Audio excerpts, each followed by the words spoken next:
today I'll be giving a speech about what is a funeral director. So a lot of you people know that like a funeral director is also called like a mortician or undertaker, person who deals with dead bodies. So they do more than just deal with the bodies themselves.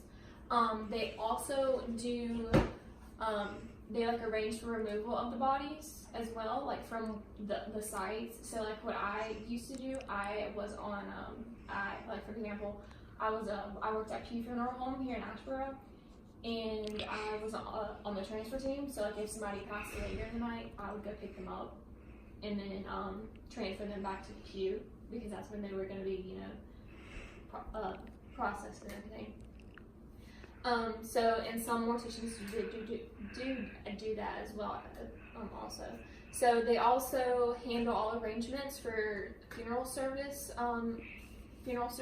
or burial services. They also embalm, as you know. They do restore as well. I will be taking a class soon called Restorative Arts. It's where, like, if it was a bad accident, you have to restore, the face, make sure that it looks, showable, or if it was like a bad accident. And then I also have to dress the bodies as well and apply the makeup, unless they have requested that somebody wants to, that they want their own person to do it. Like, say they have their own personal hairstylist. For example, my boyfriend's mom, she will go to the funeral home sometimes and do their hair for them because they have requested her to do that. And then also they do file death certificates as well. Okay. And then, so how do you become a funeral director? So, with becoming a funeral director, right now I am not in a program yet at the school I'm at. I am at Fayetteville Technical Community College, but in North Carolina, I know that you do have to complete an associate's degree in mortuary science, and you also have to complete an apprenticeship, and that's 1 to 3 years of an apprenticeship. It just depends. And then you also have to take a board exam as well. Fun fact, though, one thing at my school in the mortuary science, that degree I'm going into, 92% were employed after graduation, because it's such a high, we're in need of morticians, because not a lot of people go into this profession. Okay, so why become a funeral director, you may ask, because it's such a weird thing. So it's a very rewarding career, because think about it. You get to deal with the families by yourself during one of their most hardest times. It's very difficult for them, or they might not care at all, but it could be, an old lady's husband, they could be together, like I've been together forever, and it could be like the hardest time of her life. And you're there for her, and you get to make sure that he looks perfect, that he looks just the way as she remembers him. So it's very sentimental, valuable.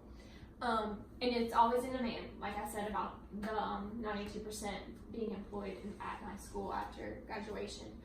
And then it's also a good conversation starter. So, my boyfriend will tell his friends, like, oh, my girlfriend's a mortician, like, oh, that's weird, all right. So, why did I choose to go into funeral directing? So I'll never be out of a job, because I don't think that a machine can do these things. And it was a joke one morning with my mom as well. She told me that I look like a mortician, and so I Googled it, and I was like, hey, that looks like something that I could go into that I really like. So, I just went for it and decided I like it. And I also wanted it because of the rewards and the benefits that it comes with as well. Alright, so that's the end of my speech. Any questions? Describe to me the process of cremation. Cremation, So you can do that instead of embalming. So with the process of cremation, it is a high heat process, and that reduces the body to bone fragments, which are then usually processed into like a finer form. So, and then you get what they call ashes. Okay. Very good. So how do people usually react when you tell them about the profession you want to go in? And for instance, like, what does your family think about it? So people are like, well, that's kind of weird. But if they know me, they say, that's weird. But then they're like, but yeah, you're the person to do it. Yeah, like, you're definitely the type of person who can do it. In my family, they think the exact same thing. Like, it's weird, but she's the perfect person to do it. So yeah.